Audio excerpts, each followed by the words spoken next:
Finally, regular expressions. Any expression surrounded by slashes is called a regular expression in Ruby, and it's used to pick out patterns from words or strings, which is especially useful during parsing.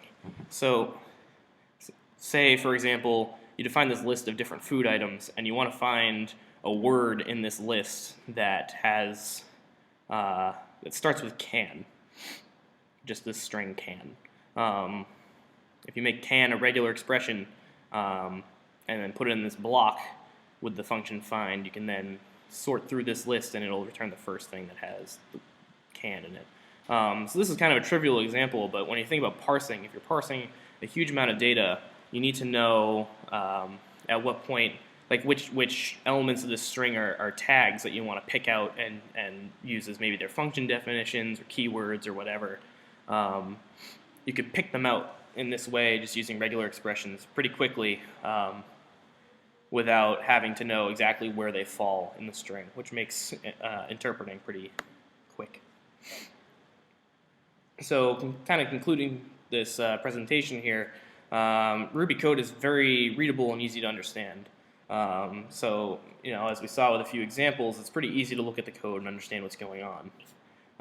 However, I personally thought it took me a little bit longer to figure out how to feel comfortable using the code. And it took me a while to kind of get comfortable coding this language, just because there are so many different classes and so many different instances and syntax. The list of things that I've shown you here are just the ones that I found interesting, but there's really just a very large set of different types and things that you can assign to different objects, and each one comes with its own syntax and its own rules. So I think the simplicity of Ruby really makes it very easy to interpret and understand and to conceptualize, but programming in it can be not as simple as as you would think. Maybe this is just a result of having used Scheme for a whole semester, because Scheme is simple in its own way, and that the set of methods that you can use to do very powerful things in Scheme is small. We've been, like any string manipulation we've done in Scheme this year, has really just been combinations of hardcoded and cons. So it's simple in that respect that Scheme's recursive structure and the small number of methods makes it simple to program in, I think. But when you go back and look at the syntax or looking at the code, it's hard to parse it in your mind. So it's interesting that we come up with kind of two different definitions of simple.